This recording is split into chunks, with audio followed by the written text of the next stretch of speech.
Assalamualaikum warahmatullahi wabarakatuh. Halo, apa kabar semuanya sobat dimanapun Anda berada. Kita ketemu lagi di channel Jumpa Hamzah. Tidak kerasa kita sudah ada di tahun 2025. Dan mudah-mudahan tahun ini menjadi tahun yang sangat bermanfaat untuk kita semua. Dan bisa menjadikan kita lebih produktif, lebih berguna lagi untuk orang lain. Termasuk juga bagaimana kita lebih meningkatkan kualitas diri. Kemudian kita berkontribusi kepada Republik Indonesia tercinta ini. Nah, terkait dengan tema kali ini, tentu kita tidak bisa terlepaskan dari yang namanya bahan pokok ya untuk makan.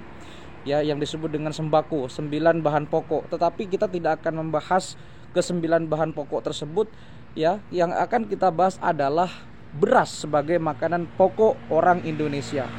Nah, ternyata menurut laporan ya dari World Bank sempat mengatakan bahwa harga beras di Indonesia menjadi yang termahal di kawasan Asia Tenggara atau ASEAN. Padahal kita tahu sendiri ya, Indonesia itu kalau dari segi wilayah di ASEAN itu kan sangat luas jika dibandingkan dengan Thailand, Singapura, Malaysia, Brunei, apalagi daerah yang lain ya di Thailand. Indonesia adalah negara yang luas. Tapi kenapa beras di Indonesia menjadi yang termahal di Indonesia di ASEAN? Dan di satu sisi kenapa petani-petani di Indonesia itu rata-rata taraf kehidupan mereka dikatakan uh, masih dikatakan miskin gitu ya. Karena seandainya kalau misalkan ini baik dikelola gitu, harga beras mahal berarti kan petani semakin kaya, tapi kenyataannya tidak demikian. Nah, ada sesuatu yang salah di sini, ada something wrong. Apa penyebabnya? Kenapa bisa seperti itu? Karena kita tidak bisa terlepaskan dari yang namanya beras. Ini akan kita coba kaji dan kita coba cari tahu bersama. Ayo kita jadi detektif Conan bersama. Kenapa beras di Indonesia menjadi yang termahal di ASEAN? Kita putar dulu intronya.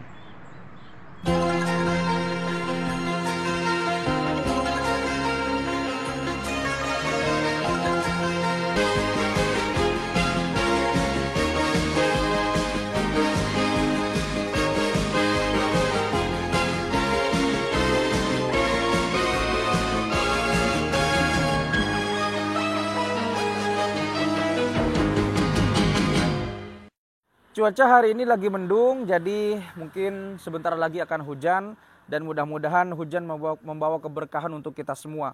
Bagi Anda yang nonton, terima kasih sudah menonton channel ini dan sudah mendukung channel ini. Baik, kita akan kembali lagi kepada pokok permasalahan dan pembahasan kita pada video kali ini. Kita tidak bisa terlepas dari yang namanya beras ya, karena orang Indonesia makanan pokoknya adalah beras ya. Bukan hanya orang Indonesia sih, beberapa orang Asia juga makan beras seperti China, Korea, Jepang itu juga makan beras. Tetapi harga beras yang ada di Indonesia kalau dibandingkan dengan negara-negara ASEAN itu termasuk yang paling mahal. Bahkan World Bank atau Bank Dunia pernah melaporkan harga beras di Indonesia adalah harga yang sangat mahal jika dibandingkan dengan negara-negara tetangganya atau di kawasan Asia Tenggara. Apa yang sebetulnya terjadi dengan hal ini? Apakah Indonesia memang banyak yang memasok harga di atas rata-rata gitu ya? Karena kita tahu sendiri perekonomian di Indonesia itu belum merata, belum stabil. Sedangkan di satu sisi masyarakat harus makan. Belum lagi mereka yang punya keluarga banyak, yang punya anak banyak, yang hidup dengan anak cucunya. Mereka harus makan, mereka harus berpengeluaran, belum lagi beli lauk pauk, harga token, harga BBM, ditambah lagi beras yang sangat mahal harganya. Tapi mau nggak mau mereka harus mengeluarkan budget untuk membeli uang, untuk membeli beras. Karena kalau mereka tidak beli beras, mereka mau makan apa? Oke, ada singkong, tapi kan itu banyak ya orang-orang yang hanya keadaan kepepet saja untuk membeli bahan-bahan yang seperti singkong dan lain sebagainya.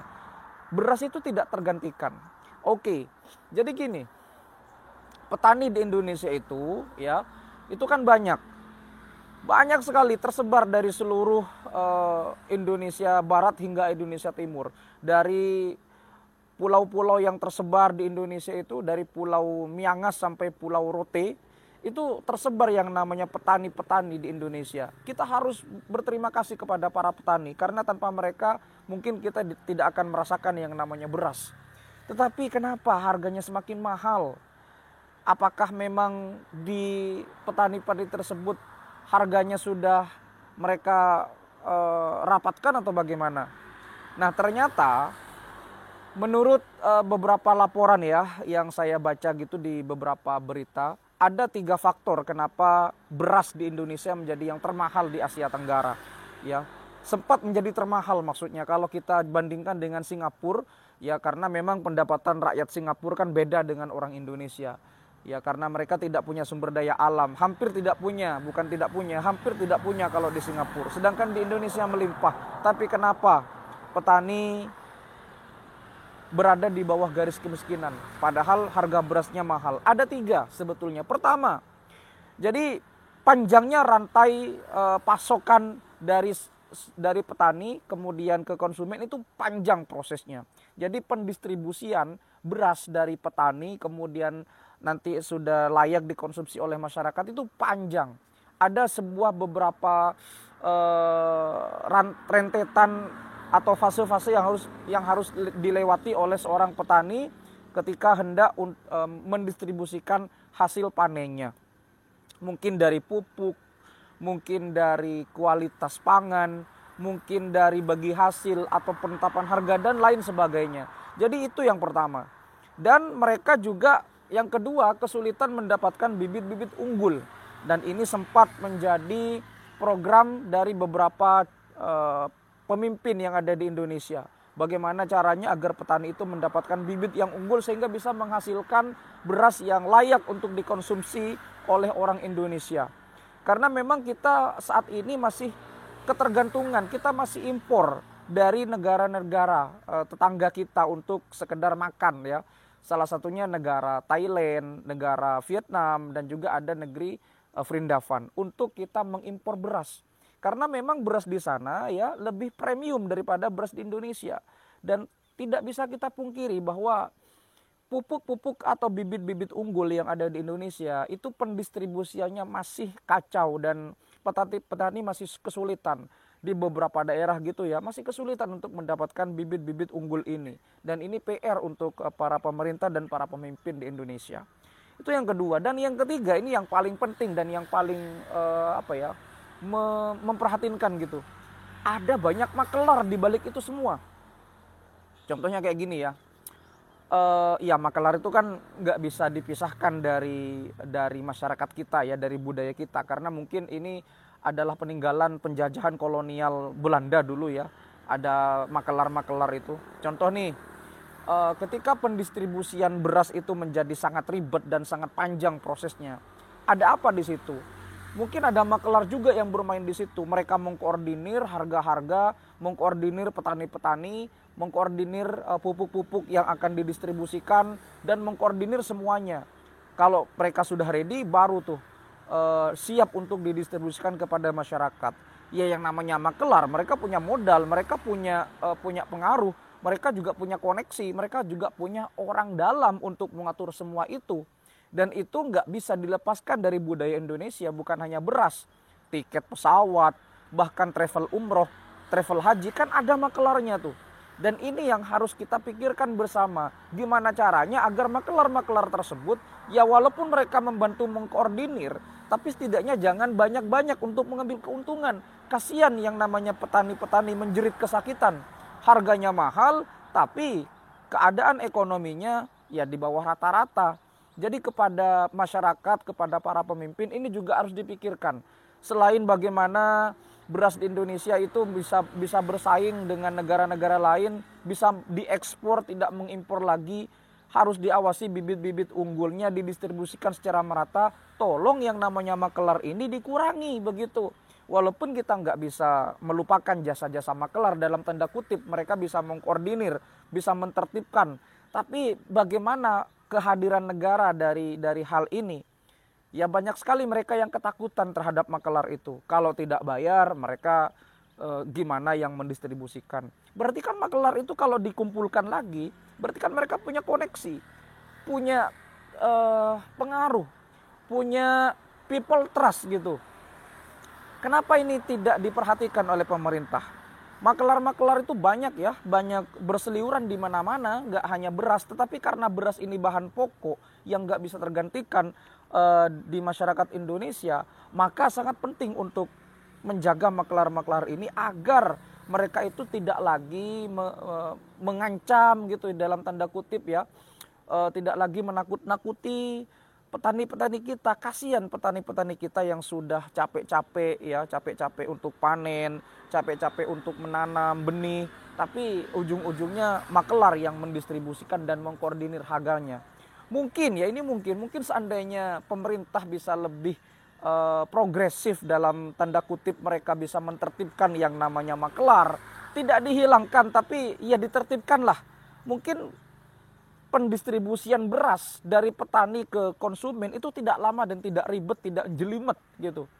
Ya ini mas seandainya gitu ya, seandainya bisa. Tetapi ya karena memang kita ini negara kepulauan, mungkin sulit untuk menyatukan itu semua. Ya tapi kan ada tokoh-tokoh masyarakat di situ juga berperan, kemudian ada pemerintah daerah juga di situ yang harus satu visi misi gitu. Ya biar bagaimanapun yang namanya petani itu adalah raja ya. Karena kalau kita nggak ada petani, kita mau makan apa gitu. Petani itu sebetulnya adalah raja yang sebenarnya. Ya mereka adalah raja pangan gitu. Bukan orang-orang kota dengan gedung-gedung tinggi dan apartemennya itu. Kalau nggak ada petani, kita nggak bisa makan loh. Nah, hadirnya negara perlu untuk memfasilitasi bagaimana mereka itu mendistribusikan, bukan malah ngimpor sini, ngimpor sana gitu. Ya kenapa makelarnya tidak ditertibkan saja gitu? Ya oke lah, makelar itu kan mereka juga cari makan dari situ. Tapi ya jangan terlalu banyak lah untuk mengambil keuntungan. Kasihan saudara-saudara kita yang sudah capek-capek gitu ya. Akhirnya ya yang diuntungkan mereka gitu kan. Ya marilah dalam hal ini pemerintah hadir lebih kondusif, lebih progresif untuk sama-sama mengkawal bagaimana beras dari petani itu sampai ke konsumen dengan cepat, tidak ribet, tanpa ada pungli, tanpa ada makelar, tanpa ada orang dalam, dan tanpa ada orang yang ada bermain di situ. Entah apa istilahnya, tetapi mungkin ada lagi selain makelar. Ya kita telusuri bersama, itu PR untuk kita semua. Mudah-mudahan beras di Indonesia menjadi semakin layak dikonsumsi. Berasnya juga bersahabat di kantong. Karena kita tahu sendiri ya, orang Indonesia kalau belum makan beras, belum makan nasi, belum dikatakan makan. Walaupun sudah makan pisang dan buah-buahan. Terima kasih sudah menyimak, mudah-mudahan perekonomian kita menjadi lebih baik lagi di tahun 2025 ini. Dan semoga Indonesia menjadi semakin baik, semakin makmur, sejahtera, aman, damai, sentosa. Kalau misalkan ada kata-kata salah dan kurang berkenan, ataupun ada referensi yang kurang lengkap, silahkan diskusikan di kolom komentar. Saya minta maaf kalau ada kata-kata salah, silahkan diskusikan di kolom komentar sekali lagi. Sampai jumpa di video berikutnya. Wassalamualaikum warahmatullahi wabarakatuh.